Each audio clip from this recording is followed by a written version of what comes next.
ABP news. नमस्कार, मैं संतोष। स्वागत है आपका लोकतंत्र प्रहरी के 8 PM न्यूज में, जहां हम देखेंगे दुर्ग जिले समेत प्रदेश एवं देश विदेश की कुछ प्रमुख खबरें। आइए शुरू करते हैं पहले दुर्ग जिले की खबरों से। दुर्ग पुलिस ने एक बार फिर जनता का भरोसा जीत लिया है। Anti crime and cyber unit की मेहनत से 205 गुम मोबाइल फोन बरामद कर उनके असली मालिकों को लौटाए गए। इस मोबाइल फोन की कुल कीमत 50 लाख रुपए बताई जा रही है। यह मोबाइल वर्ष 2023 से 2026 के बीच जिले के अलग अलग थाना क्षेत्र से गुम हुए थे। तकनीकी जांच और ट्रैकिंग के जरिए पुलिस ने दुर्ग, भिलाई, राजनांदगांव, बालोद, बेमेतरा और रायपुर से इन्हें बरामद किया। मोबाइल मिलने पर लोगों को चेहरे पर खुशी साफ नजर आई। इस मौके पर वरिष्ठ पुलिस अधीक्षक ने नागरिकों को यातायात नियमों का पालन करने और हेलमेट पहनने की शपथ भी दिलाई। भिलाई 3 थाना क्षेत्र के अकलोरडीह गांव में एक 17 वर्षीय छात्रा ने फांसी लगाकर आत्महत्या कर ली। मृतक छात्रा की पहचान वीणा ठाकुर के रूप में हुई है, जो शासकीय उच्चतर माध्यमिक शाला जरवाय में 11वीं कक्षा में पढ़ती थी। परिजनों के अनुसार छात्रा तड़के करीब 3 बजे पढ़ाई के लिए अपने कमरे में गई थी। सुबह जब वह दरवाजा नहीं खुला तो परिजनों ने दरवाजा तोड़कर देखा, जहां वह पंखे से लटकी हुई मिली। पुलिस को मौके से एक सुसाइड नोट भी मिला है, जिसमें छात्रा ने अपने माता पिता और परिवार से माफी मांगी है। फिलहाल पुलिस ने शव को पोस्टमार्टम के लिए भेज दिया है और मामले की जांच की जा रही है।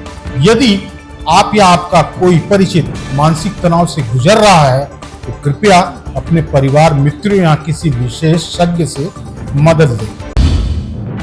छत्तीसगढ़ में प्रस्तावित धर्म स्वातंत्र विधेयक 2026 को लेकर विरोध तेज हो गया है। मूल निवासी संघ ने इस विधेयक को धर्म की आजादी पर सीधा हमला बताते हुए 7 अप्रैल को बड़े प्रदर्शन का ऐलान किया है। भिलाई में आयोजित पत्रकार वार्ता में मूल निवासी संघ ने कहा है कि यह विधेयक संविधान के अनुच्छेद 25 के तहत मिले धार्मिक स्वतंत्रता के अधिकारों को कमजोर करने का प्रयास है। संगठन ने राज्यपाल से इसे तत्काल खारिज करने की मांग की है। संघ का कहना है कि इस विधेयक में प्रलोभन, बल, कपट, असम्यक प्रभाव जैसे शब्द बेहद अस्पष्ट हैं, जिससे झूठे मामलों में लोगों को फंसाया जा सकता है। भिलाई के सुपेला मार्केट में नगर निगम द्वारा बनाई गई पानी की टंकी टेस्टिंग के दौरान अजीब स्थिति बन गई। टेस्टिंग के दौरान पाइपलाइन से कई जगह पानी बहने लगा और पूरे इलाकों में घुटने तक पानी भर आया। इस अचानक आई पानी की बाढ़ से दुकानदार और स्थानीय लोगों को भारी परेशानी का सामना करना पड़ा।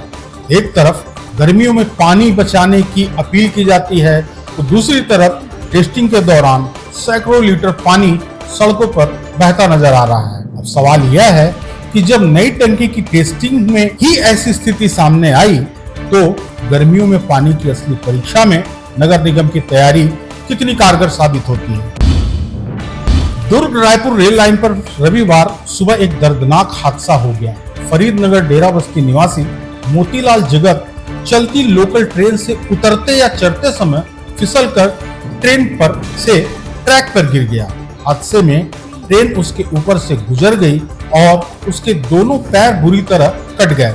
घटना भिलाई नगर के आउटर क्षेत्र की पटरियों के पास हुई। घटना के बाद यात्रियों और स्थानीय लोगों ने तुरंत मदद की और उसे भिलाई 3 रेलवे स्टेशन तक पहुंचाया। सूचना मिलने पर आरपीएफ और 108 एम्बुलेंस मौके पर पहुंची और घायल युवकों को अस्पताल में भर्ती कराया गया।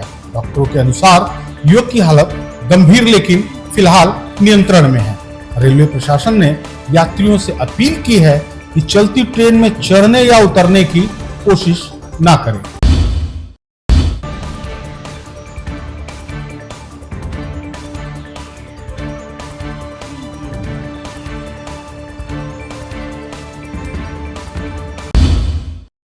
अब नजर डालते हैं प्रदेश की खबरों पर। छत्तीसगढ़ के राज्यपाल रमेन डेका अपने जसपुर प्रवास के दौरान जिले के प्रसिद्ध पर्यटन स्थल देश देखा पहुंचे। वहां उन्होंने कोरेगांव में विकसित होम स्टे का अवलोकन किया और स्थानीय आदिवासी संस्कृति व पारंपरिक जीवन शैली को करीब से जाना। राज्यपाल ने देश देखा समूह की महिलाओं द्वारा बनाए गए पारंपरिक व्यंजनों का स्वाद लिया और स्व सहायता समूह द्वारा जस्ट क्राफ्ट ब्रांड के तहत तैयार किए गए पारंपरिक आभूषणों की सराहना की। उन्होंने कहा कि इस तरह की पहल ग्रामीण पर्यटन को बढ़ावा देने के साथ साथ स्थानीय लोगों की आजीविका और आर्थिक आत्मनिर्भरता को मजबूत बनाती है। इस दौरान देश देखा क्लाइंबिंग कंपनी के सदस्यों ने भी राज्यपाल से मुलाकात कर क्षेत्र में एडवेंचर स्पोर्ट्स गतिविधि की जानकारी दी।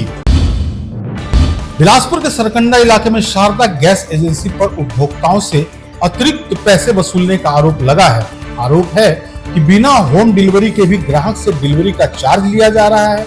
इतना ही नहीं, तय कीमत 1001.50 रुपए होने के बावजूद उपभोक्ताओं से 1005 रुपए तक वसूले जा रहे हैं।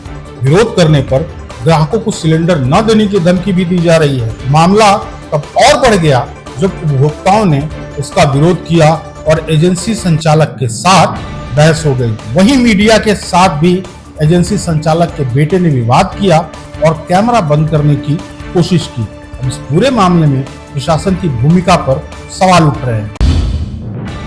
कांकेर जिले के पखांजूर थाना क्षेत्र से जमीनी विवाद को लेकर एक गंभीर घटना सामने आई है। जानकारी के मुताबिक PV-27 में जमीन को लेकर चल रहे विवाद ने अचानक हिंसक रूप ले लिया। बताया जा रहा है कि 10 से 12 लोगों ने मिलकर एक ही परिवार पर हमला कर दिया। इस हमले में ब्रजेश मजूमदार नाम के व्यक्ति की मौके पर मौत हो गई। वहीं इस झड़प में कई अन्य लोग घायल हो गए, जिन्हें इलाज के लिए पखांजूर सिविल अस्पताल में भर्ती कराया गया है। घटना की सूचना मिलते ही पखांजूर पुलिस मौके पर पहुंची और मामले की जांच शुरू कर दी है।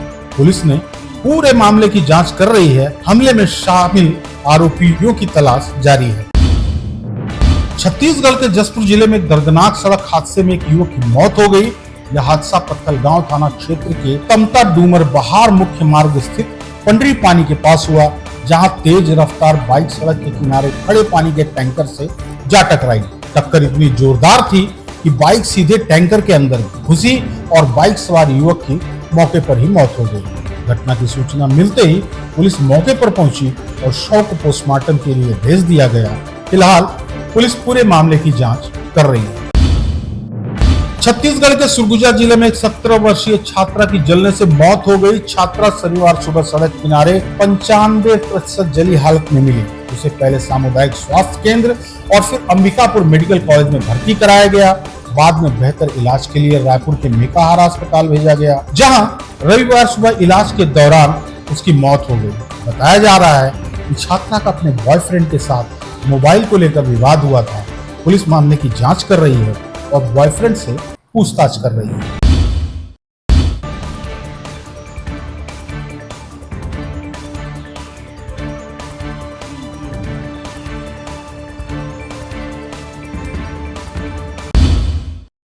अब नजर डालते हैं देश विदेश की खबरों पर। चुनावी माहौल के बीच नेताओं के बयान भी तीखे होते जा रहे हैं। पश्चिम बंगाल के कुछ बिहार में प्रधानमंत्री नरेंद्र मोदी ने टीएमसी सरकार पर भ्रष्टाचार, घुसपैठ और महिलाओं की सुरक्षा को लेकर हमला बोला और कहा कि चुनाव के बाद भ्रष्टाचारियों के खिलाफ सख्त कार्रवाई की जाएगी। वहीं कांग्रेसी नेता राहुल गांधी ने असम के विश्वनाथ चरियाली में रैली के दौरान मुख्यमंत्री हिमंता बिस्वा शर्मा पर भ्रष्टाचार के आरोप लगाए और कांग्रेस की सरकार बनने पर कार्रवाई का दावा किया। इस दौरान राहुल गांधी ने असम के 6 समुदायों को SC/ST एक्ट का दर्जा देने, चाय बागान मजदूरों की मजदूरी बढ़ाने और महिलाओं के खातों में हर महीने नगद सहायता देने का भी वादा किया। अहमदाबाद प्लेन क्रैश के 10 महीने बाद पीड़ित परिवारों ने प्रधानमंत्री नरेंद्र मोदी को पत्र लिखकर हादसे की सच्चाई सामने लाने की मांग की है। करीब 30 परिवारों ने फ्लाइट का ब्लैक बॉक्स और कॉकपिट वॉइस रिकॉर्डर डेटा सार्वजनिक करने की मांग की है।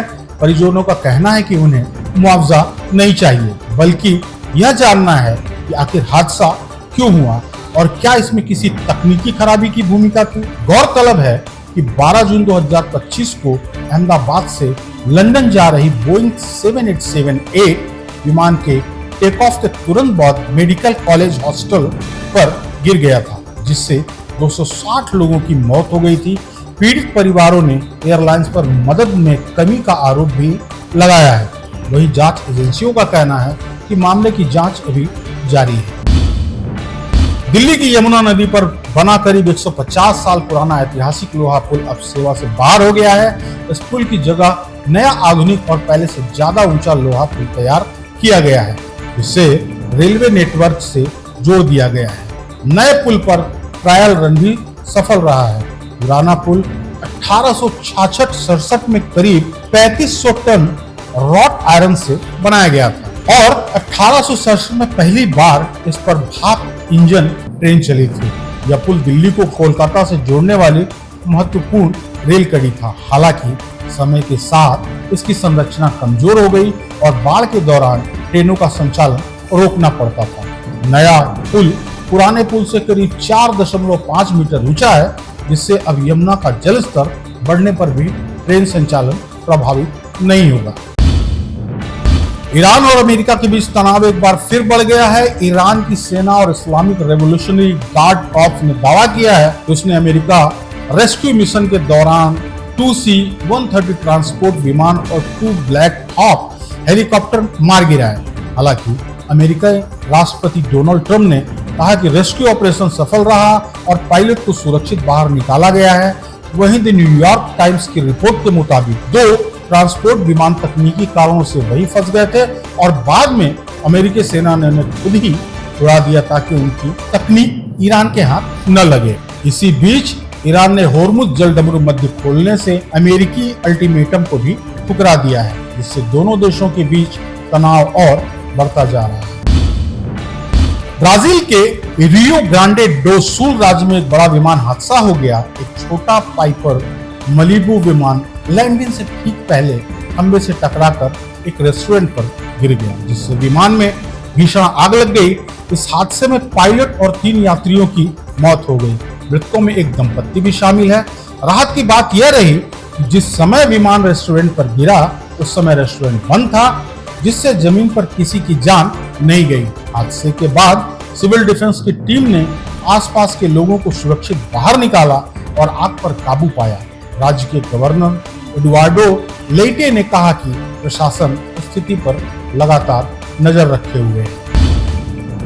खबरों में आज यहीं तक। देखते रहिए लोकतंत्र प्रहरी।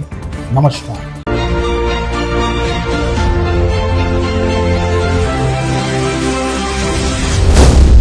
LP News. This program is sponsored by SR Hospital and Research Center.